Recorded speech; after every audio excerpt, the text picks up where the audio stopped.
તમે ગ્રહસ્થાશ્રમમાં રહીને પણ સેવા કરી શકો, but you have limited resources, limited time and limited energy.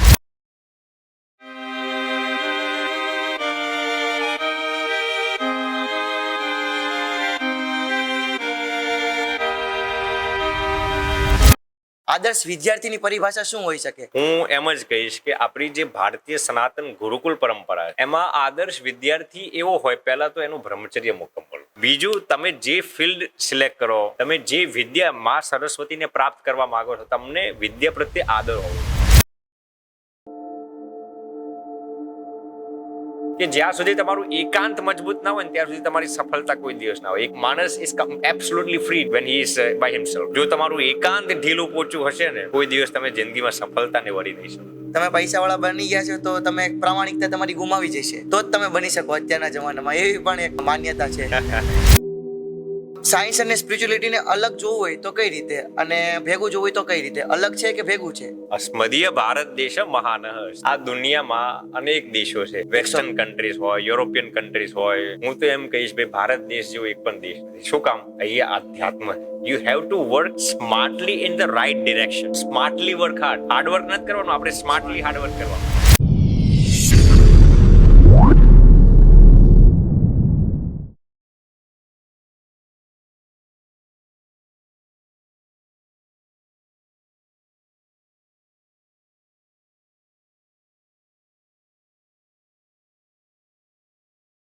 નમસ્કાર, જય સ્વામિનારાયણ. આજે આપણી જોડે ઉપસ્થિત છે એક કહેવાય ને ટ્રાન્સફોર્મર, મોટિવેશનલ સ્પીકર તેમજ ન્યુરો સાયન્સ સુધીનો અભ્યાસ કરનાર શ્રી અખંડ સ્વામી. કહેવાય ને કે આજે એમને હોસ્ટ કરવું એ મારા માટે ખૂબ જ સૌભાગ્યની વાત છે. ઘણા યુવાનોને એમણે પ્રેરણા આપેલી છે એમના વાતોથી. તેમજ કહેવાય ને કે ભારતની મોસ્ટ પ્રિસ્ટિજિયસ કોલેજીસ એટલે કે ઇન્ડિયન ઇન્સ્ટિટ્યૂટ ઓફ ટેકનોલોજી તેમજ ઇન્ડિયન ઇન્સ્ટિટ્યૂટ ઓફ મેનેજમેન્ટ એટલે કે આઈઆઈટીઝ અને એનઆઈટીઝમાં પોતે તેઓ લેક્ચર્સ પણ આપે છે. સાથે સાથે યુનિવર્સિટી ઓફ ઇલિનોઇસ શિકાગોમાંથી તેમણે ન્યુરો સાયન્સનો અભ્યાસ કર્યો છે અને પોતે આ બધું કર્યા પછી એક સાધુતાને અપનાવી છે. ખૂબ જ કહેવાય ને કે ગહન અને આમ શોક પ્રતિકારક લાગે તેવું વ્યક્તિત્વ છે. તો આપણે આજે તેમની જોડે વાતચીત કરીશું અને જાણીશું કેટલાક એમના જીવન વિશે તેમજ આપણા જીવનમાં ઉપયોગી બને એવી અમુક બાબતો. તો સ્વામી કેમ છો? જય સ્વામિનારાયણ. જય સ્વામિનારાયણ. તમારા ચરણે ખૂબ ખૂબ વંદન. અને તમને આજે હોસ્ટ કરવું એ ખૂબ જ ભાગ્યશાળી અનુભવું છું. સ્વામી, મારે પ્રથમ પ્રશ્ન તમને એ પૂછવો છે કે એક ન્યુરો સાયન્સ સુધીનો અભ્યાસ કર્યા પછી એક સાધુતા, કઈ રીતના આવો એક વિચાર આવ્યો તો મનમાં? સૌ પ્રથમ તો નિશિલભાઈ, આપનો ખૂબ ખૂબ આભાર. આપે આપના પોડકાસ્ટમાં અમને આમંત્રિત કર્યા. આપે જે પ્રશ્ન પૂછ્યો કે સંત થવાની પ્રેરણા ક્યાંથી મળી, આમ તો ભગવાને આપણા જીવનમાં ક્યારે શું થવાનું છે ભગવાનના હાથમાં પહેલેથી જ લખેલું હોય છે. હું અને તમે પ્રયત્ન કરી શકીએ, બાકી બધું ધાર્યું તો ઉપરવાળાનો જ થાય છે. આપણે ઘણીવાર એમ વિચારી નાખીએ, આમ કરી નાખીએ, આમ કરી નાખીએ, પણ ઉપરવાળાનો સાથ સહકાર ના હોય તો it is highly impossible for us to achieve that goals. So I personally believe that it is all due to the absolute and comprehensive grace of the Almighty Supreme Lord Bhagwan Swaminarayan. એમની કૃપાથી જ પ્રેરણા થઈ કે આ માર્ગમાં આપણે એક પગલું ધરીએ. I most of the times quote this Emerson's quote. એમર્સનનો એક કોટ મને બહુ સરસ લાગે છે કે we should plant a tree under whose shade we do not plan to sit. એટલે કે આપણે એક એવા ઝાડ નીચે, એક એવા ઝાડનું વાવેતર કરવું જોઈએ કે જે વૃક્ષ નીચે આપણે બેસવાના નથી. તો આ એમર્સનના કોટે પણ it has inspired me and galvanised me a lot and this has really propelled me to initiate Monkcode. એટલે કે તમે ગ્રહસ્થાશ્રમમાં પણ રહીને પણ સેવા કરી શકો, but you have limited resources, limited time and limited energy. Once you dedicate your life for Monkcode, ત્યારે તમે સંત થઈ જાઓ, તમે પોતાની જિંદગીનો સંપૂર્ણ સમય, શક્તિ, એનર્જી આપી શકો. એવા હેતુથી મને એમ થયું કે સંત થઈએ તો એક સમાજની, ભગવાનની સેવા કરી શકો. સ્વામી, તમને મેં જાણ્યું છે કે કેનેડા રહેતા, તો તમે દીક્ષા કોની પાસેથી લીધેલી છે? અને આમ કહેવાય ને કે મેઇન ટ્રિગર પોઈન્ટ શું હતો? આમ હું કેનેડા નહીં, શિકાગોમાં યુનાઇટેડ સ્ટેટ્સમાં રહેતો હતો. અને ત્યાં અમારા ગુરુજી પરમ પૂજ્ય શ્રી જ્ઞાન જીવનદાસજી સ્વામી, એમનું પરિભ્રમણ ઘણીવાર ત્યાં રહેતું હતું. તો 100% એમની પ્રેરણાથી, એમના આશીર્વાદથી અને એમની કૃપાથી જ હું આ પગલું લઈ શક્યો છું. મારામાં એવું કોઈ પુરુષ પ્રયત્ન નથી કે મારામાં એવું કોઈ જ્ઞાન નથી. હું ખુદ તમને મારી વાત કરું તો અનંત અંતઃશત્રુઓની પીડા હજી પણ ન દે છે. કામ, ક્રોધ, લોભ, આ બધા અંતઃશત્રુ જીવાત્માની અંદર હોય, પણ 100% અમારા ગુરુજી પરમ પૂજ્ય શ્રી જ્ઞાનજીવનદાસજી સ્વામીની 100% પ્રેરણાથી જ, એમની કૃપાથી, ભગવાન સ્વામિનારાયણની અનુકંપાથી જ એમને જ ખેંચીને આ માર્ગમાં લાવ્યો એવું મને લાગે છે. બાકી પુરુષ પ્રયત્નથી મહેનત થાય પણ સફળતા નથી. સ્વામી, તમારા અભ્યાસ વિશે વાત કરીએ. તમે ન્યુરોસાયન્સનો અભ્યાસ કર્યો છે, તો આજના જે મેડિકલ ફિલ્ડના યુવાનો છે એમને શું પ્રેરણા આપશો કે કઈ ફિલ્ડ સારી કહેવાય? અમુક પૂછતા હોય છે. C, it all depends on your interest.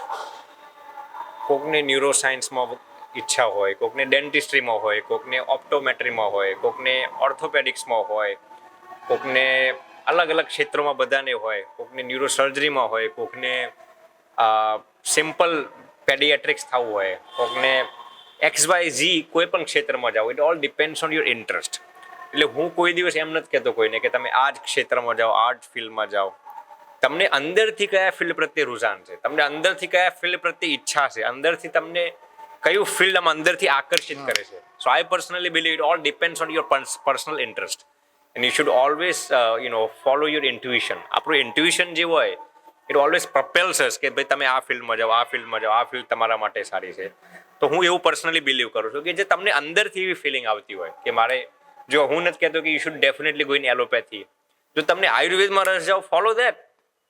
એવું તો કોઈ નિયમ નથી કે Ayurveda is inferior than allopathy, Ayurveda કા એલોપેથીથી નાનું છે, એવું તો કોઈ લોજિક નથી. તમે હોમિયોપેથીમાં જાઓ, આયુર્વેદમાં જાઓ, નેચરોપેથીમાં જાઓ, ઓલ્ટરનેટિવ મેડિસિન્સમાં જાઓ, વટ ever befits you, whatever is interesting you, you can pursue that field. I personally believe no field is higher or no field is lower. It all depends on your interest. સ્વામી, આ બધી બાબતથી હમણાં આજકાલના વિદ્યાર્થીઓને field choose કરવામાં તો તકલીફ પડે જ છે, પણ કહેવાય ને કે એક આદર્શ વિદ્યાર્થીની પરિભાષા શું હોઈ શકે એ વિદ્યાર્થી ભૂલી ગયો છે. એમને શું કહેશો? આદર્શ વિદ્યાર્થીની પરિભાષા. હવે તમારો પ્રશ્ન બહુ સરસ છે, પણ મારો ઉત્તર કદાચ તમને આજના આધુનિક ઢબ પ્રમાણે સેટ થાય કે નહીં. હું એમ જ કહીશ કે આપણી જે ભારતીય સનાતન ગુરુકુળ પરંપરા છે એમાં આદર્શ વિદ્યાર્થી એવો હોય, પહેલા તો એનું બ્રહ્મચર્ય મુકમ્મલ. તમને એમ થાય વિદ્યા અને બ્રહ્મચર્યની શું રિલેશનશિપ છે? Both of them are highly interconnected with each other. એટલે આદર્શ વિદ્યાર્થીનું પહેલું લક્ષણ એ બ્રહ્મચર્યનું પાલન કરતો હોવો જોઈએ. આ પહેલી પરિભાષા છે. બીજું, તમે જે ફિલ્ડ સિલેક્ટ કરો, તમે જે વિદ્યા મા સરસ્વતીને પ્રાપ્ત કરવા માંગો છો, તમને વિદ્યા પ્રત્યે આદર હોવો જોઈએ. તમને વિદ્યા પ્રત્યે આદર હોવો જોઈએ. આદર ક્યારે થાય? જ્યારે તમને વિદ્યા પ્રત્યે ઇન્ટરેસ્ટ હોય. આજકાલના વિદ્યાર્થીઓ તમે જુઓ તો ભણવામાં ઇન્ટરેસ્ટ ના હોય, બીજું બધું જોવામાં ઇન્ટરેસ્ટ હોય. એ તમે વિદ્યાનો અનાદર કરો. તમે પોર્નોગ્રાફી જોતા હોય, ના કરવાના ધંધા કરતા હોય, અને પછી તમે વાંચવા બેસો, તમારું મન કોઈ દિવસ લાગે જ નહીં. એટલે first and foremost, very significantly, I would say that you need to have concrete brahmacharya in your life. આ આદર્શ વિદ્યાર્થીની હું પરિભાષા કહીશ. સ્વામી, ત્યાં સંયમ કઈ રીતે રાખવો? સંયમ? હા, આપે બહુ સરસ પ્રશ્ન પૂછ્યો. જો સંયમ રાખવો ના રાખવો, ઇટ એબ્સોલ્યુટલી ડિપેન્ડ્સ ઓન અસ. આજકાલ ઘણા યુવકો અમારી પાસે આવતા હોય અને કહેતા હોય કે સ્વામીજી, અમારે ઇન્ટરનેટ ઉપર ના જોવાનું જોવાઈ જાય છે, પોર્નોગ્રાફી જોવાઈ જાય છે, કે XYZ કાંઈ પણ ખરાબ થઈ જાય છે. હું તમને કહું, એ જવાબદાર તમે ઇન્ટરનેટને શું કામ બનાવો? Social media is not bad, internet is not bad, AI is not bad, you are bad. That's the reason internet looks bad to you. કોઈ પણ વસ્તુ ખરાબ નથી. આપણે એ વસ્તુનો ઉપયોગ કેવી રીતે કરીએ છીએ એના આધારે નક્કી થાય છે કે વસ્તુ આપણા માટે સારી છે કે નહીં. હવે આપે જે પ્રશ્ન પૂછ્યો નિશિલભાઈ કે આની ઉપર કંટ્રોલ કેવી રીતે મેળવવો, આને નિયંત્રણમાં કેવી રીતે રાખવું, સૌ પ્રથમ તો હું ઘણીવાર મારા લેક્ચર્સમાં કહું છું કે ઇન્ટરનેટ તમે ઉપયોગ કરો ત્યારે હંમેશા આ લોજિક વાપરો.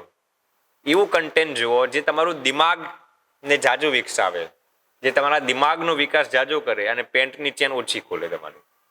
હવે તમે એવું કન્ટેન્ટ જોઈ લો જે જોઈને તમારી વારે ઘડી પેન્ટની ચેન ઉપર નીચે થઈ જતી હોય તો એનો કોઈ અર્થ નથી. હંમેશા તમે એવું કન્ટેન્ટ જુઓ કે જે તમારા બ્રેનને વિકસાવે, તમારી સ્પિરિચ્યુઅલિટીને વિકસાવે.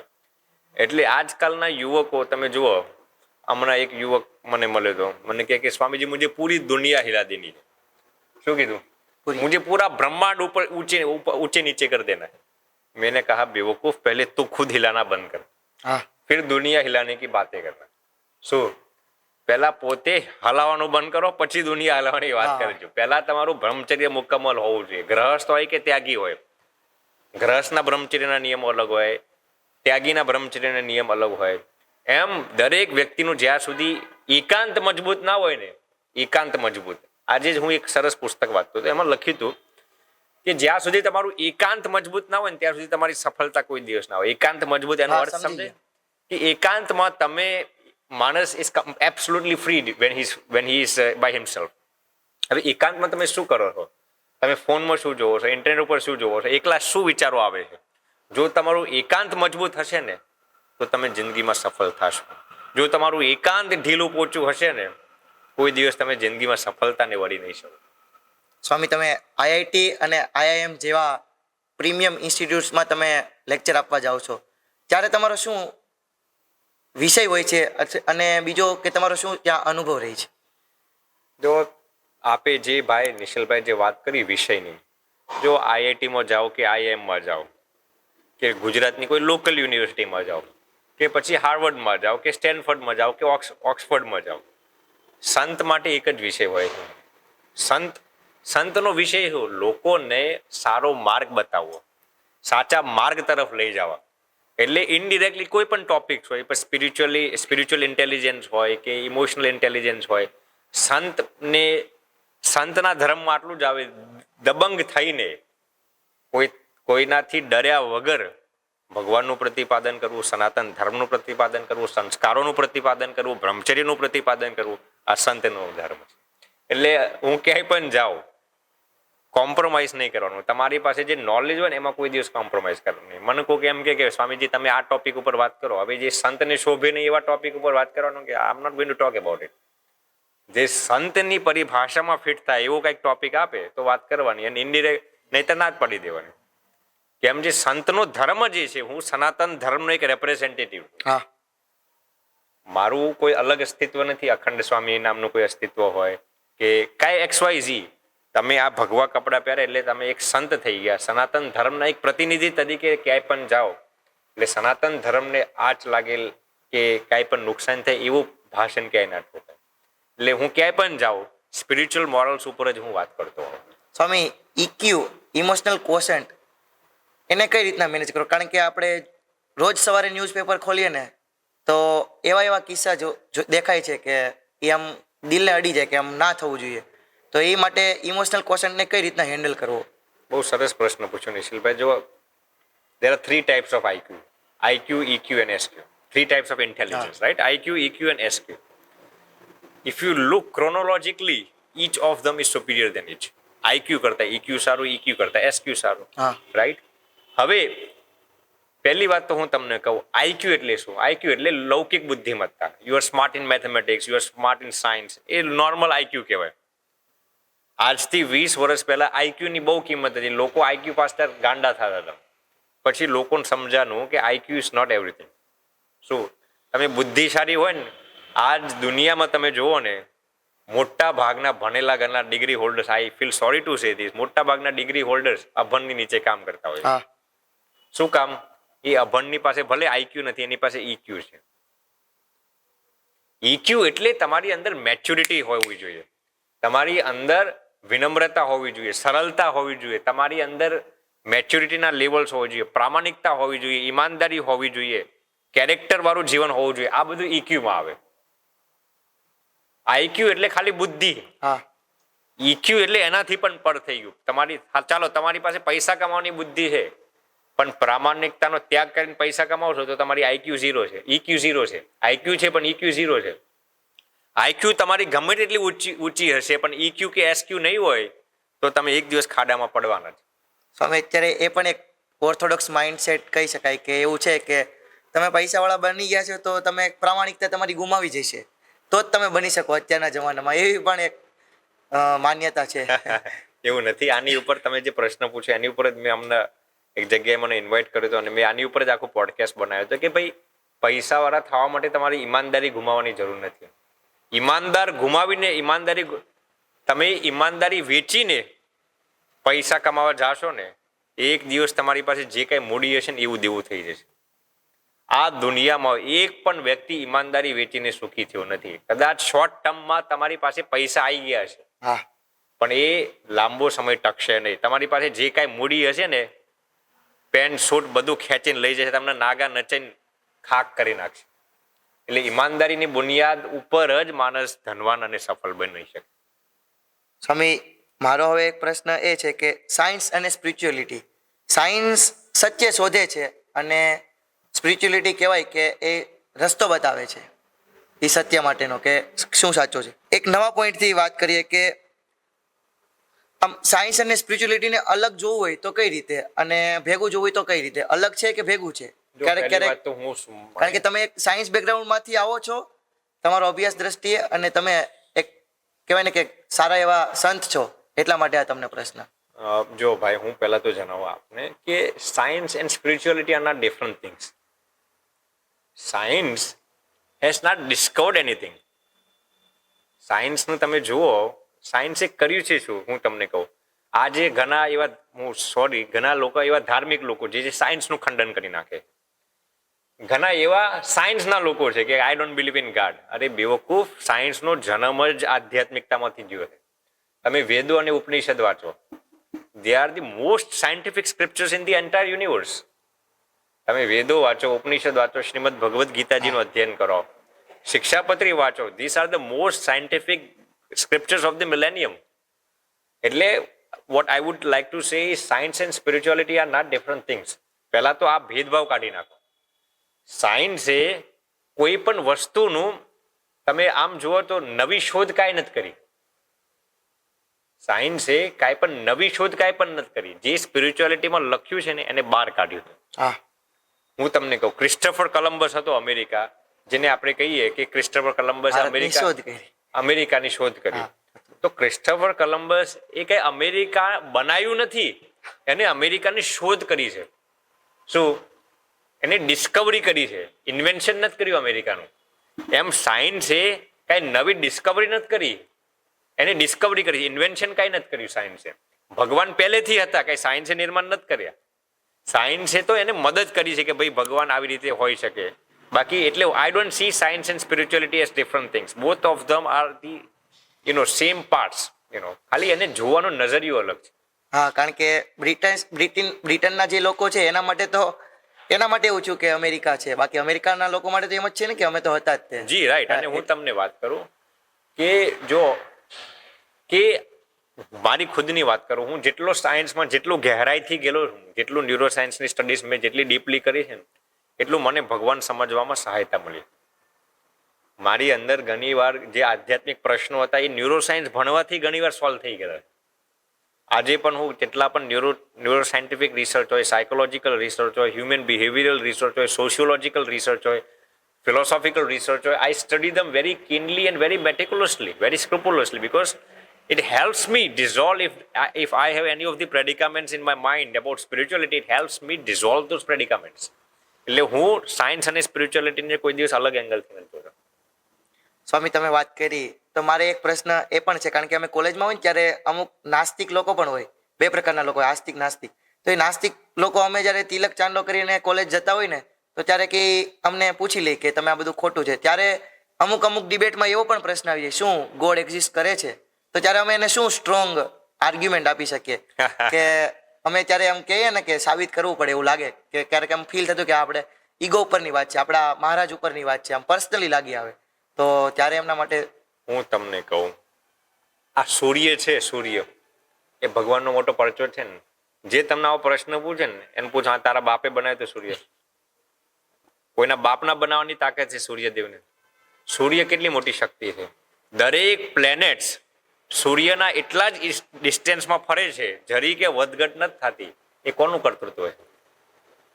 કોઈના બાપનું કર્તૃત્વ છે? ભગવાનનું કર્તૃત્વ હોય જ ને, તો જ ને. મારા એક મિત્ર છે સોનુ શર્મા, આપ નામ સાંભળ્યું, ઇન્સ્પિરેશનલ સ્પીકર છે. એ એમના પ્રવચનમાં વાત કરી હતી. એમને મને એકવાર વાત કરી હતી, એમના ઘરે અમે ગયા હતા ત્યારે એમને બહુ સરસ વાત કરી હતી, મને બહુ ગમી હતી. એમે મને વાત કરી હતી કે એમને કોઈ એક ભાઈએ પ્રશ્ન પૂછ્યો કે ભગવાન છે કે નહીં. એટલે એમને શું કીધું, હાલ તું મારી હારે હાલ. હોટલમાં બેઠા હતા, બહાર લઈ ગયા. નારિયેલનું ઝાડ હતું, નારિયેલ ઓલું હોય ને હા. તરોપાનું. એ કીધું કે આ નારિયેલમાં ઉપર પાણી કેવી રીતે જાય? તારા બાપે અંદર પાણી નાખ્યું છે? કોને નાખ્યું અંદર પાણી? હાલો, તમે એમ કહો ગ્રેવિટેશનલ ફોર્સ.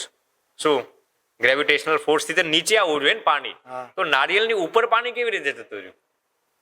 તમારા ઘરે તમે 50મા માળ ઉપર રહેતા હોય અને તમે 50મા માળે સ્નાન કરતા હોય બાથરૂમમાં, એ પાણી ઉપર કેવી રીતે જાય છે? મોટરથી જાય છે ને. હા.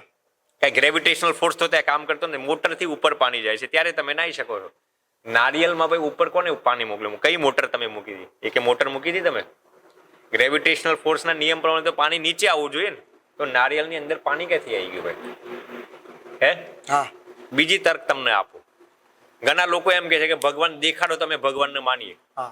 શું ભગવાન દેખાડો દેખાડો તમે. તમને. અથવા તો તમે જોયા છે એવું પણ ક્વેશ્ચન કરતા હોય છે. એવું કહેતા હોય છે ને, ભાઈ તારું મન દેખાડ મને, તારા વિચારો મને દેખાડ. તું કહે છે તને વિચારો આવે છે ને, તારા વિચારો મને દેખાડ. કયા લેબમાં તારા વિચારો દેખાડીશ તું મને? તારું મન દેખાડ તું મને, તારી હાથમાં. તારી આત્મા દેખાડ. દેખાડી શકવાની કોઈ તાકાત છે? નહીં નહીં નહીં. હે? અનુભવી ગુસ્સો છે. આવે છે, બધા કહે છે ગુસ્સો આવે છે. હાલો ગુસ્સો દેખાડો પણ. ગુસ્સાનું રૂપ તો હશે ને કઈક? ગુસ્સો દેખાડો. કાંઈ આ જેટલા પણ નાસ્તિક માણસ હોય છે ને, આ અક્કલના શત્રુ ખોપડાના ખાલી અને બેવકૂફીના ગોબર હોય છે બધા.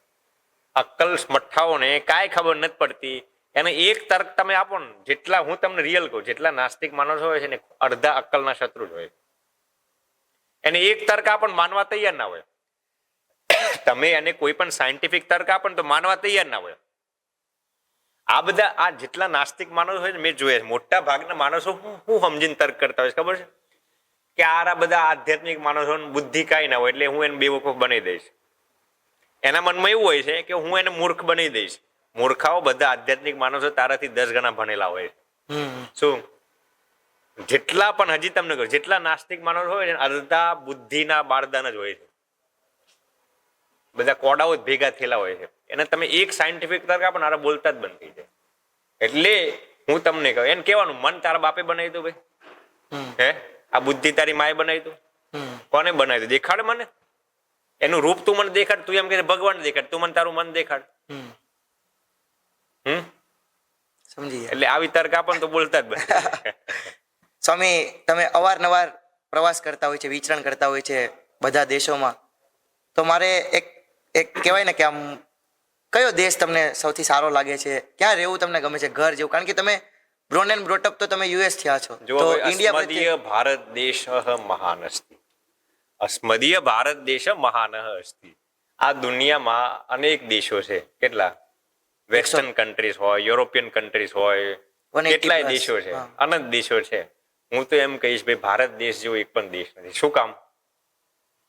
અહીંયા આધ્યાત્મ છે. હું એમ નથી કહેતો કે આપણું ભારત દેશ ઈમાનદારીમાં નંબર 1 છે. ના, હું ખોટા વખાણ નથી કરતો.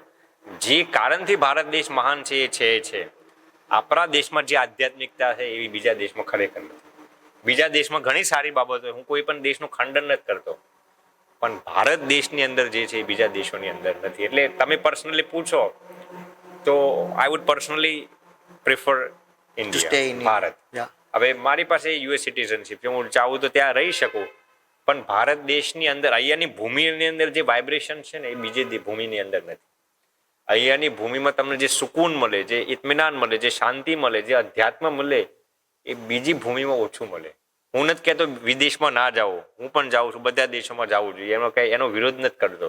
પણ તમે પૂછ્યું કે કયો દેશ શ્રેષ્ઠ, તો મારી મતિ પ્રમાણે ભારત દેશ જેવો આ દુનિયામાં કોઈ દેશ હતો નહીં, છે નહીં, થશે પણ નહીં. સ્વામી, તમે યુએસની સિટીઝનશીપ ધરાવો છો. જી. ઓકે સ્વામી, બીજો પ્રશ્ન, તમે સંસ્કૃતનો અભ્યાસ કર્યો છે? સંસ્કૃત ભાષાનો સાયન્સથી સંસ્કૃત અલગ પડે છે? એ પ્રશ્ન મને હતો. સંસ્કૃત એ જ સાયન્સ છે ભાઈ. તમે સંસ્કૃત ભાષા, if you study Sanskrit very meticulously and scrupulously, you will observe that Sanskrit is one of the most scientific language. તમે જુઓ ને સંસ્કૃતના જે નિયમો છે, લઘુ સિદ્ધાંત કૌમુદી તમે ભણો, સિદ્ધાંત કૌમુદી ભણો, કે સંસ્કૃતના જે વ્યાકરણના જે નિયમો છે, they are very scientific. Sanskrit ભાષા આડેધડ ભાષા નથી. એના એક એક નિયમો તમે જુઓ તો they have been very chronologically in a very scientific manner, very well orchestratedly mannered. It has been well orchestrated. એટલે સંસ્કૃતને હું સાયન્સથી અલગ નથી માનતો. ઓકે. કહેવાય ને કે રોજબરોજના જીવનમાં અમને પણ ખ્યાલ ન હોય, એંગર આવી જાય, ફિયર આવી જાય, જેલસી ફીલ થાય, તો શોર્ટ એન્ડ સ્વીટમાં આપણે સમજવું હોય અથવા તો એને કાઢી નાખવું હોય તો કઈ રીતના? કારણ કે અમે ઈચ્છતા તો ના જ હોય, પણ છતાંય કોક એવું કહે કે આપણાથી બેટર કર્યું છે અથવા તો આપણાથી આમ તેમ, તો ત્યારે એ ફિલિંગ્સ આવી જાય છે. તો એ કેટલી હાનિકારક છે આપણા ડ્રીમ્સ માટે, આપણા ફ્યુચર માટે, અને એને કઈ રીતના આપણે કહેવાય ને કે કંટ્રોલ કરી શકીએ? બહુ સરસ પ્રશ્ન પૂછ્યો આપે. જો પહેલી વાત તો ફિલિંગ્સ તમે એવોઇડ ના કરી શકો કમ્પ્લીટલી. કોઈ પણ માણસને ગુસ્સો આવતો હોય, રડવાનું મન થતું હોય, જેલસી આવતી હોય, એ જ્યાં સુધી આપણે મનુષ્ય શરીર ધારણ કર્યું છે, you are going to have to live with this feelings. દરેક ફિલિંગ્સની એક પોઝિટિવ ઓપ્ટિમિસ્ટિક સાઈડ છે, એક પેસિમિસ્ટિક સાઈડ છે. દરેક ફિલિંગ્સની એક સારી સાઈડ છે, એક નેગેટિવ સાઈડ છે. આજે દુનિયાના લોકો કહેતા હોય છે રડવું એ ખરાબ છે. રડવું અમુક હદ સુધી ખરાબ છે, બાકી રડવું પણ જરૂરી છે. શું?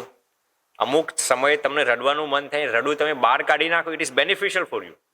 દુનિયાભરના લોકો કહેતા હોય છે ગુસ્સો ખરાબ છે. ગુસ્સો 50% સારો પણ છે. જો તમને ગુસ્સાનો સદુપયોગ કરતા આવડે, it is beneficial for you. જો તમે ગુસ્સાથી તમારી એનર્જી વધારતા હોય, ગુસ્સાથી તમે તમારી તરક્કી કરી શકતા હોય, ગુસ્સા વગર કોઈ પણ માણસની આ દુનિયામાં તરક્કી થતી જ નથી. એ ગુસ્સાનો ઉપયોગ તમે તમારા માટે કરતા હોય તો, બીજા ઉપર કાઢતા હોય તો નહીં. એમ દરેક સેન્ટિમેન્ટ, તમને જેલેસી થાય છે ને, જેલેસી એ ખરાબ નથી. તમે પોતા ઉપર જેલેસી કરો કે ગયા વર્ષે મારે 1 કરોડનું ટર્નઓવર થયું હતું, ગયા વર્ષે મારે 70-90% આવ્યા હતા, આ વર્ષે 95%. પોતાની ઉપર ઈર્ષ્યા કરો, એમ આગળ વધો. એટલે હું તમને હજી કહું છું, ઘણા લોકો એવું કહે છે કે ઈર્ષ્યાને કેવી રીતે ટાળી? ભાઈ નહીં ટળે. જ્યાં સુધી શરીર છે ને ત્યાં સુધી કામ, ક્રોધ, લોભ બધું રહેવાનું. ગુસ્સોએ રહેવાનો, કામે રહેવાનો, લોભે રહેવાનું, બધું રહેવાનું. તમે એનો સદુપયોગ કરો. તમને લોભ નડે છે, તમને લોભ એટલે શું? ખાલી પૈસા જ સંગ્રહ કરવા એવું નહીં. લોભ એટલે શું? કાંઈ પણ વસ્તુ તમને સંગ્રહ કરવાનું મન થાય. You think of accumulating those things. તમે ભજનનું એક્યુમ્યુલેશન કરો, ભજન ભક્તિનો બેલેન્સ વધારી દો. લોભ એટલે શું? તમને કાંઈ પણ વસ્તુ સંગ્રહ કરવાનું મન થાય. તો પૈસાની જગ્યાએ ભાઈ તમે પુણ્ય સંગ્રહ કરો, ભજન ભક્તિ સંગ્રહ કરો, સારા ફિલિંગ્સનો સંગ્રહ કરો. એ લોભનો ઉપયોગ કર્યો કહેવાય.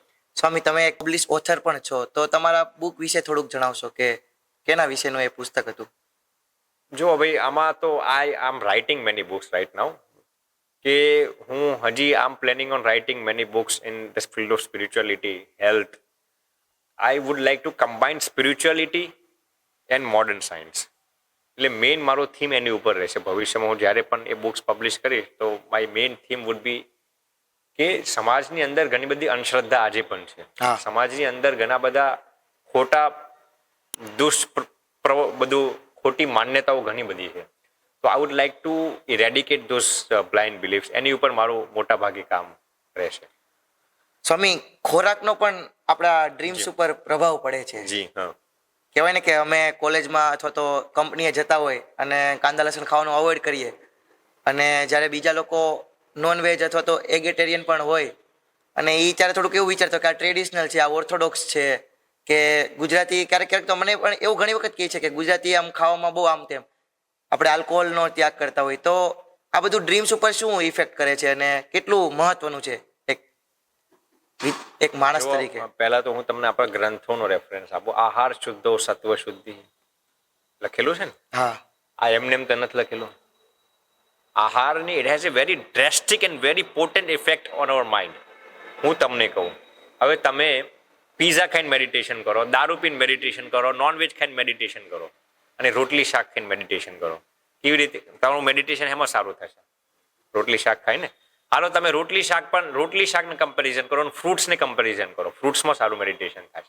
એટલે આહારનો બહુ મોટો રોલ છે તમારા માઇન્ડ ઉપર. આની ઉપર તો બહુ સાયન્ટિફિક જર્નલ્સ પબ્લિશ થયેલા છે. હું પર્સનલી એવું માનું છું કે બને એટલા ઓઇલી ફૂડ્સ એવોઇડ કરવા જોઈએ. તળેલા આઇટમ્સ, બને એટલા શુગરી આઇટમ્સ, ખાંડવાળી આઇટમ્સ, બને એટલી તીખી આઇટમો એવોઇડ કરવી જોઈએ. વાસી ખાવાનું રહેવા દેવું જોઈએ. સુવાના 3 કલાક પહેલા ખાવાનું બંધ કરી દેવું જોઈએ. આ બધા નિયમોનું જો તમે પાલન કરશો તો તમે જમવા બેસો તો ઘણી વાર જુઓ રોટલી હોય, દાળ હોય, ભાત હોય, મીઠાઈ હોય, નમકીન હોય. માણસ શું સમજે છે, જેટલી આઈટમ પરોસવામાં આવે ને બધી ખાય. તમે જેટલી ઓછી આઈટમો ખાશો ને એટલું તમારું સત્વ જાજુ મેન્ટેન રહે. જૂના જમાનામાં ખાતા હતા શું, સાંજે ખીચડી હોય, દૂધ હોય, એવું કઈ ખાતા હતા. આજે તમે જુઓ પાપડ હોય, અથાણું હોય, પાછી મીઠાઈ હોય, પાછી ભાખરી હોય, પાછી રોટલી એ બનાવી હોય, પાછું પરોઠું એ બનાવ્યું હોય, પછી બટાકાનું શાકે બનાવ્યું હોય. આ બધું ખાઓ ને તમે હું સત્વગુણ મેન્ટેન કરી શકશો. તમે જેટલી ઓછી આઈટમો ખાઓ ને એટલું તમારું સત્વ સારું મેન્ટેન રહે અને એટલું તમારું હેલ્થ પણ સારું રહે. એટલે હેલ્થ હેઝ યોર ડાયટ. હું તમને એક વાક્ય કહું, તમે જે ખાઓ છો ને એ જ તમે છો. તમે જે ભાખરી અત્યારે ખાધી, જે રોટલો ખાધો, જે રોટલી ખાધી ને એ રોટલી જ તમારું સ્વરૂપ અમુક કલાકો પછી લઈ લેશે. બહુ સૂક્ષ્મ વાત છે, સમજાય ને સમજાશે. આહાર જ તમે છો. તમે જે દાળ પીવો છો, જે રોટલી શાક ખાઓ છો, જે દારૂ પીવો છો, એનું જ સ્વરૂપ તમે પોતે થઈ જશો. એટલે આહારના ઇન્ટેક ઉપર બહુ ઝાઝી ઇમ્પેક્ટ છે. એટલે હું તો ત્યાં સુધી કહીશ, બને એટલા ભૂખ્યા રહેવાની ટેવ પાડવી જોઈએ. આજે તમે જુઓ લોકો શું સમજે છે, 4 વાગે ચા પીશે, પાછા 7 વાગે ફરી ડિનર કરશે, પાછા સવારે 5 વાગે પાછા ચા પીશે, સવારે 9 વાગે પાછા 2-3 કેળા ખાશે, 12 વાગે પાછું લંચ લેશે, 3 વાગે પાછું કંઈક લેશે. મૂર્ખાઓ, આમ નામ ખા કરશો તમે જિંદગીમાં કોઈ પણ ધ્યેયને પ્રાપ્ત નહીં કરી શકો. લોકોની અંદર આજે માન્યતા શું થઈ ગઈ છે, ભૂખ્યા જરી કે નહીં રહેવાનું. મૂર્ખાઓ, તમે જેટલા ભૂખ્યા રહેશો ને એટલું જ તમારું હેલ્થ સારું રહેશે ને એટલું તમારું માઇન્ડ એ સારું ચાલશે. આજે દુનિયામાં ઇન્ટરમિટન્ટ ફેસ્ટિંગનો કન્સેપ્ટ આવી ગયો છે. હું પર્સનલી એવું માનું છું, હું ખુદ આ નિયમનું પાલન કરું છું. સાંજના ભોજનથી સવારના ભોજન વચ્ચે ઓછામાં ઓછો 14 કલાકનો ગેપ હોવો જોઈએ. તમે સાંજનો ડિનર તમે માની લો કે 8 વાગે કર્યું તો સવારે 10 વાગ્યા પહેલા કાંઈ પણ વસ્તુ મોઢામાં ના નાખો. 14 થી 15 કલાકનો ગેપ રાખો જ તમે. 15 કલાકનો ફાસ્ટિંગ તો રોજ કરવું જોઈએ. આજકાલ લોકો જરી કે ભૂખ્યા નથી રહી શકતા. હવે તમારા માઇન્ડ ઉપર ઇમ્પેક્ટ કરે છે. એટલે diet has a very drastic effect on your health and on your mind. Swami, તો આ વાત ઉપર એક મારે પ્રશ્ન પૂછો તો કે સવારે ઉઠીએ ત્યારે કયા એવા વિચારોથી ઉઠવું જોઈએ? કારણ કે અમે તો ઉઠીએ ત્યારે ભગવાનને યાદ કરીએ, પણ બીજા મનમાં કયા સંકલ્પ રાખવા જોઈએ આજના યુવાનોને, તો જે એમના એ ગોલ્સ છે એ અચીવ કરવામાં ખૂબ જ મહત્વનો ફાળો છે? સવારે ઉઠીને સૌથી પહેલા હું તમને કહું, ભગવાનનો આભાર વ્યક્ત કરવો જોઈએ. It has bin scientifically proven. આ ઓક્સફર્ડ યુનિવર્સિટી એક રિસર્ચ કરેલું છે કે જે લોકો સવારે ઉઠીને પહેલા જ ભગવાનનું નામ સ્મરણ કરતા ભગવાનને થેન્ક યુ કહેતા હોય છે ને એ લોકો જિંદગીમાં ઝાઝા સફળ હોય છે. આજકાલ લોકો કરતા હોય છે, સાલા મૂર્ખાઓ, ઉઠીને રીલ્સ કરે, જાગીને તરત પહેલા શું કરે, વોટ્સએપ જોવે, ગ્રીન બટન ખોલે કાં તો રેડ બટન યુટ્યુબ ખોલે, જોવે કેટલા મેસેજ આવ્યા. હવે રોજ જુઓ ને તમે વોટ્સએપમાં રોજ 90 અનરેડ મેસેજીસ હોય. ઓહો, માણસ શું સમજે, મારે જેટલા મેસેજ આવે એટલો હું ફેમસ છું, એટલો હું પ્રસિદ્ધ છું. મૂર્ખાઓ, તારા ફોનમાં જેટલા 90 મેસેજ આવતા હોય છે ને એમાંથી 90% મેસેજ તો ઓલા ગુડ મોર્નિંગના ફૂલડાઓ જ હોય છે. શું એક મેસેજ અમેરિકાથી રિલે થયો હોય, અમેરિકાનો મેસેજ કેનેડા જાય, કેનેડાનો મેસેજ સુરતમાં આવે, સુરતનો મેસેજ અમદાવાદ જાય, અમદાવાદનો મેસેજ પાછો બીજા ગામમાં જાય, બીજા ગામનો મેસેજ પાછો કેનેડા જાય, કેનેડાનો મેસેજ અમેરિકા જાય. મોટા ભાગના હું તો એવું માનું છું કે જે માણસો આ વોટ્સએપ ઉપર રોજના મેસેજો મોકલે છે, સારા રોજના ઓલા ગુડ મોર્નિંગના બધા હારા અક્કલના શત્રુ અને નવરાજ બેઠા હોય. તમે કઈ ક્રિએટિવ કરો. મોટા ભાગના તમે જોજો, મોટા ભાગના માણસો સવારે જાગીને કરે છે શું, ગુડ મોર્નિંગના મેસેજો વાંચે અને રિપ્લાય આપે ગુડ મોર્નિંગ, ગુડ મોર્નિંગ. મૂર્ખા એના કરતા ભગવાનનું સ્મરણ કરે, કંઈક ગ્રેટિટ્યુડની ફિલિંગ કરે. હું તમને વાત કરતો હતો ઓક્સફર્ડ યુનિવર્સિટીના રિસર્ચની. જે લોકો સવારે જાગીને ભગવાનને ગ્રેટિટ્યુડની ફિલિંગ કરતા હોય છે ને, આભાર વ્યક્ત કરતા હોય છે ને, એમાંથી 75% લોકો જિંદગીમાં સફળ હોય છે. એટલે આપે જે પ્રશ્ન પૂછ્યો, જાગીને તરત પહેલા જ તમે ભગવાનનું નામ સ્મરણ કરો. તમને જે ભગવાન સારા લાગતા હોય, સ્વામિનારાયણ ભગવાન, હનુમાનજીનો મંત્ર હોય, ભગવાન શંકર દાદાનો હોય, કૃષ્ણ ભગવાનનો હોય, રામચંદ્ર ભગવાનનો, નામ સ્મરણ અને ગ્રેટિટ્યુડ સાથે દિવસની શરૂઆત કરો. ખૂબ સરસ. આ અમે કાલથી જ ઇમ્પ્લિમેન્ટ કરીશું અને આમ તો કરીએ જ છીએ, પણ લોકોને પણ કહીશું જે પણ પૂછે.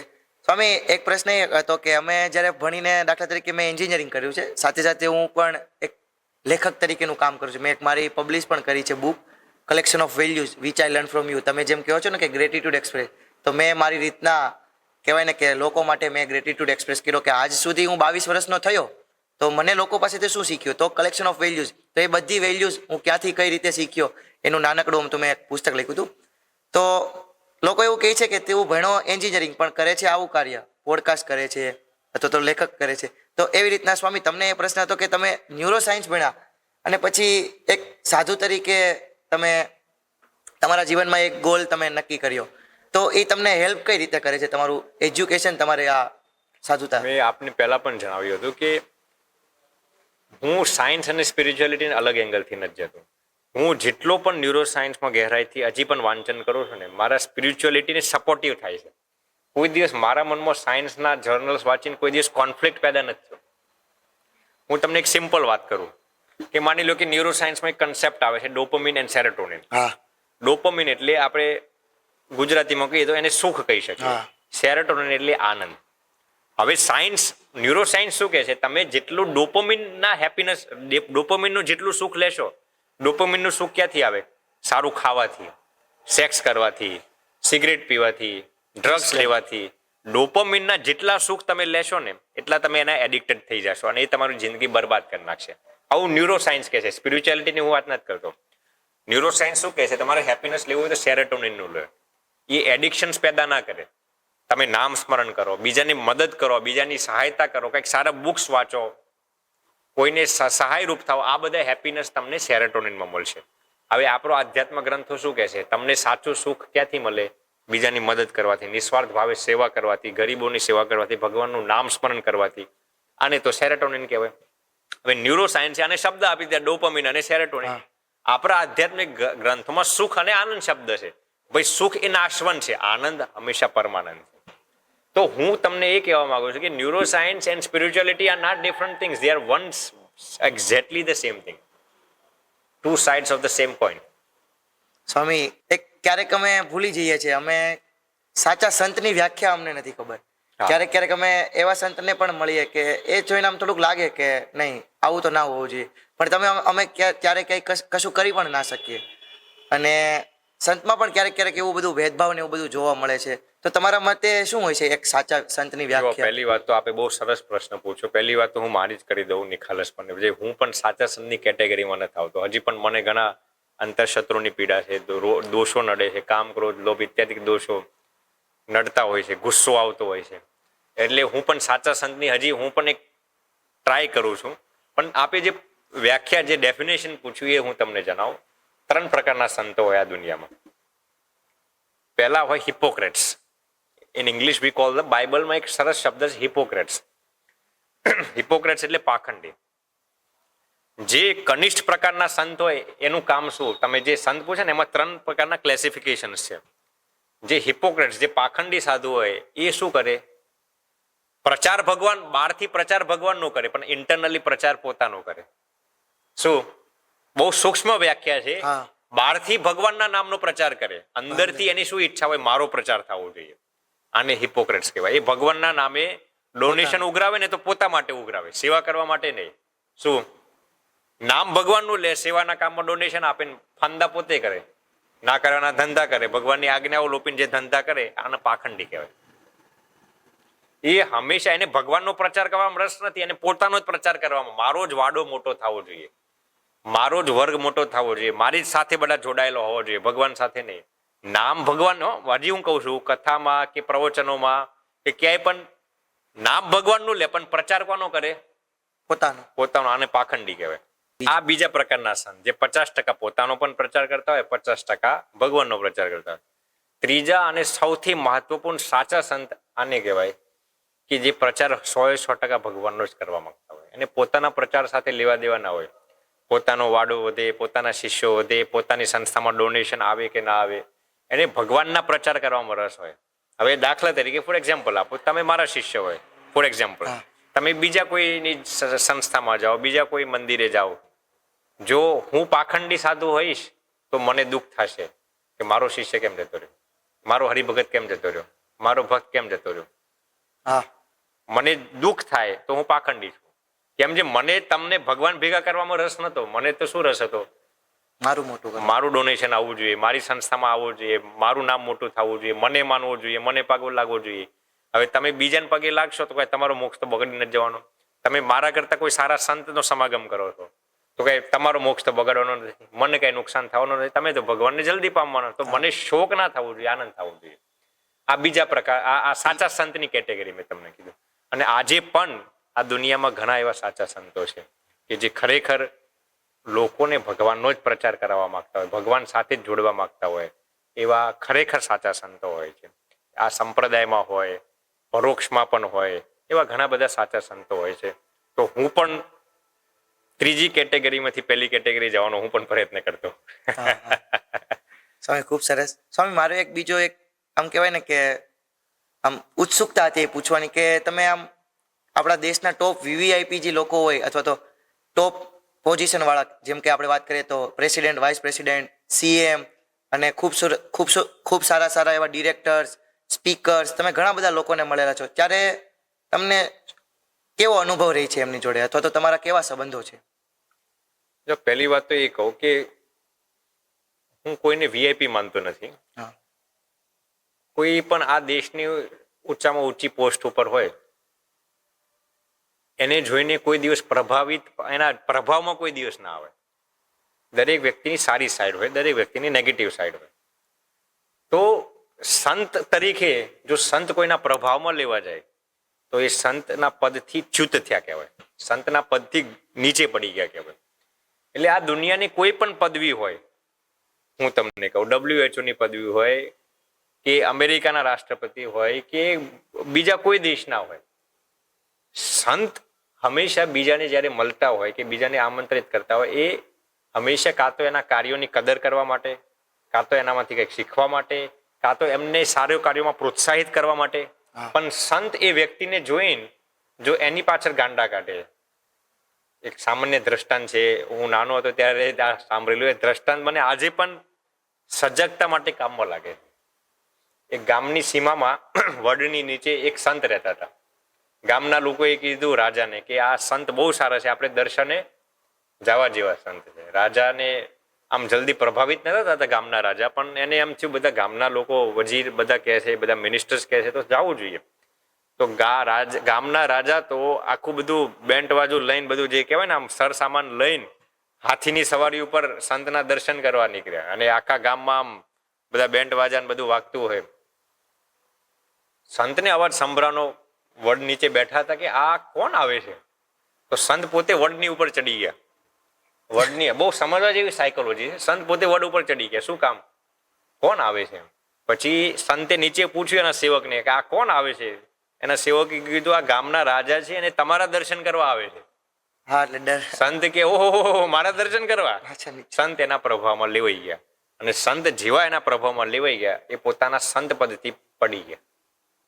મારો કહેવાનો ભાવ એ છે કે દુનિયાના કોઈ પણ માણસને મળીએ પણ સંત કોઈ દિવસ એના પ્રભાવમાં ના લેવાય જાય.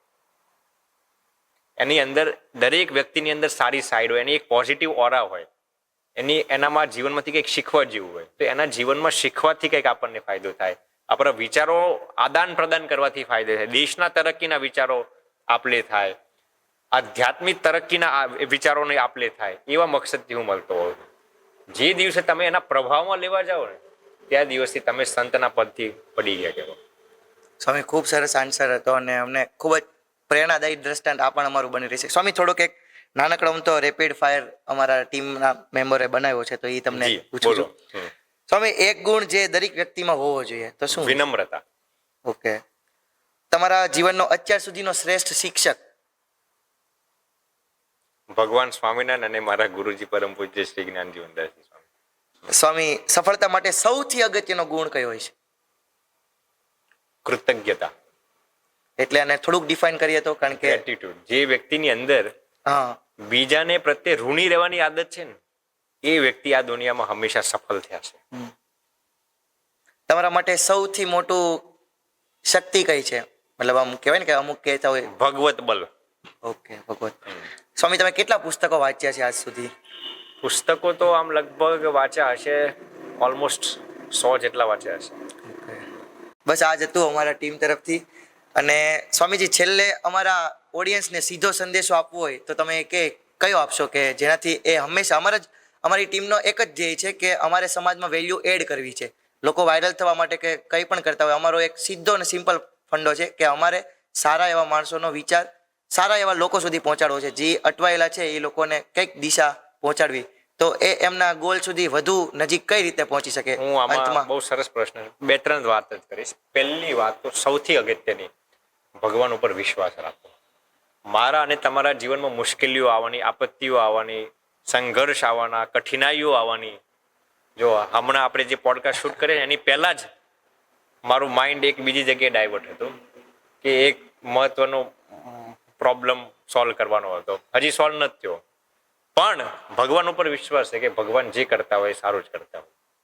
ભગવાન જે સમય આપણા જીવનમાં કરતા હોય સારું જ કરતા હોય. ભગવાન કોઈ દિવસ આપણા જીવનમાં કાંઈ બગાડતા હોતા નથી. આ દ્રઢ વિશ્વાસ હોવો જોઈએ આપણા જીવનમાં કે ભગવાન મારી સાથે છે ને. હંમેશા મારા જીવનમાં હું જ્યારે પ્રોબ્લેમ આવે છે હું પોતાને પૂછું છું, મારા પ્રોબ્લેમ કરતા ભગવાન તો નાના નથી ને. હા, ચોક્કસ. ભગવાન તમારા દરેક પ્રોબ્લેમ કરતા લાખ કરોડ ગણા મોટા છે. તમારે અબજો ડોલરનું દેવું થઈ ગયું હોય તો ભગવાન તો એનાથી મોટા છે ને. એટલે આ પહેલી વાત, ભગવાન ઉપર દ્રઢ મુકમ્મલ વિશ્વાસ. બીજું, પોતા ઉપર વિશ્વાસ હોવો જોઈએ. જેમ ભગવાન ઉપર વિશ્વાસ હોવો જોઈએ, જે વ્યક્તિને પોતા ઉપર વિશ્વાસ ના હોય ને એ વ્યક્તિ કોઈ દિવસ જિંદગીમાં સફળતા પ્રાપ્ત ન. તમે જે કામ ધાર્યું હોય એ તમારાથી થશે જ, વહેલું મોડું થશે પણ થશે ખરું, જો તમને પોતા ઉપર એવો સેલ્ફ કોન્ફિડન્સ હોય તો. ત્રીજી વસ્તુ, એના માટે મહેનત કરવી પડે. અંધાધૂંધ મહેનત નહીં હો. ઘણા લોકો તમે એક ઈંટ અહીંયાથી ઉપાડીને બીજે નાખો, બીજી ઈંટ અહીંયાથી ઉપાડીને ત્રીજી જગ્યાએ નાખો, પછી એમ કે સફળતા નથી મળતી. હું આખી જિંદગી નહીં, પેલા 7 જન્મ મહેનત કરીશ ને તો એ કઈ સફળતા નહીં મળે. You have to work smartly in the right direction. હું હજી આ વર્ડ રિપીટ કરું છું, સ્માર્ટલી વર્ક હાર્ડ. શું હાર્ડવર્ક નથી કરવાનું, આપણે સ્માર્ટલી હાર્ડવર્ક કરવાનું. એટલે અને એ પણ ઈમાનદારીપૂર્વક સ્માર્ટલી હાર્ડવર્ક કરવાનું. ઈમાનદારીપૂર્વક રાઈટ ડિરેક્શનમાં સ્માર્ટલી હાર્ડવર્ક કરવાનું, તો સફળતા મળશે. આજે દુનિયાભરના સ્પીકર્સ હાર્ડવર્ક ઉપર ભાષણો ઠોકતા જાય છે. અરે ભાઈ, હાર્ડવર્કથી કાંઈ નથી મળતું. You have two smartly work hard in the right direction, અને એ પણ ઈમાનદારીપૂર્વક, તો તમને સફળતા મળશે. અને છેલ્લી વાત, હું લગભગ દરેક પ્રવચનોમાં આ પ્રશ્ન પૂછે નહીં તો હું જવાબ દઉં છું, જ્યાં સુધી તમે લંગોટના પાકા નહીં થાવ ત્યાં સુધી તમને સફળતા નહીં મળે. બ્રહ્મચર્ય તમારું મુકમ્મલ હોવું જ પડે જો તમારે સફળતા જોઈતી હોય તો. ગ્રહસ્થના નિયમ પ્રમાણે, ત્યાગીના નિયમ પ્રમાણે. જો બ્રહ્મચર્ય સાથે ખિલવાડ કર્યો, સ્ત્રી પુરુષ મર્યાદાઓનું ઉલ્લંઘન કર્યું, તો કોઈ દિવસ તમે શિખર સુધી પહોંચી ગયા છો ને પડતા વાર નહીં લાગે. જે દિવસે પડશો ને ત્યાં એ દિવસે તમારા એટલા ટુકડા થશે, તમારો એક ટુકડો એ મળશે નહીં. એટલે સ્ત્રી પુરુષ મર્યાદા સાથે કોઈ દિવસ ખિલવાડ નહીં કરવાનો. સ્ટુડન્ટ્સ કોલેજમાં ભણતા હોય, લોકો જોબ કરતા હોય, એક્સ્ટ્રા મેરિટલ અફેરથી હંમેશા બચતા રહેવું. અને જે સ્ત્રી તમારાથી મોટી ઉંમરની હોય એમાં માતાની ભાવના કરો, સમ ઉંમર હોય એમાં બહેનની ભાવના કરો, નાની ઉંમરની હોય એની અંદર દીકરીની ભાવના કરો. જ્યાં સુધી તમારા જીવનની અંદર બ્રહ્મચર્ય બુલંદ નહીં હોય ત્યાં સુધી તમે સફળતા પ્રાપ્ત નહીં કરી શકો. એટલે આ 3 ટિપ્સ હું આપવા માંગુ છું. સાવે ખૂબ સરસ, ખૂબ જ સારી એવી ઇન્સાઇટ્સ અમે લીધી, અને કહી શકાય કે ખરેખર આમ મિત્ર જેવું સાધુતામાં જ્યારે અનુભવ લાગે તો એક અખંડ સ્વામીની પ્રેરણા કરીશ. અને અત્યાર સુધીના મને સારામાં સારા અનુભવ થયો હતો. એક ખૂબ જ સારો પોડકાસ્ટ હતો. અને એક કહેવાય ને કે ગુરુત્વાકર્ષણની જેમ બળની જેમ કેમ બધા અટ્રેક્ટ થાય છે, એમ તમારી સાધુતામાં અને તમારા વ્યક્તિત્વમાં અમે અટ્રેક્ટ થયા. અને પ્રથમ વખતે હું તમને મળ્યો, પણ કહેવાય ને કે આ પોડકાસ્ટ અને તમારો સમય જિંદગીભર યાદ રહેશે. અને હું એકદમ દિલથી મારા શબ્દો બોલું છું. સ્વામી, તમારો રાજીપા હંમેશા અમારી જોડે રહી, અને તમારા ચરણોમાં વંદન કરી, સાથે સાથે ભગવાન શ્રી સ્વામિનારાયણના ચરણે વંદન કરી આપણે આ પોડકાસ્ટની પૂર્ણાવતી કરીશું. જય સ્વામિનારાયણ. જય સ્વામિનારાયણ.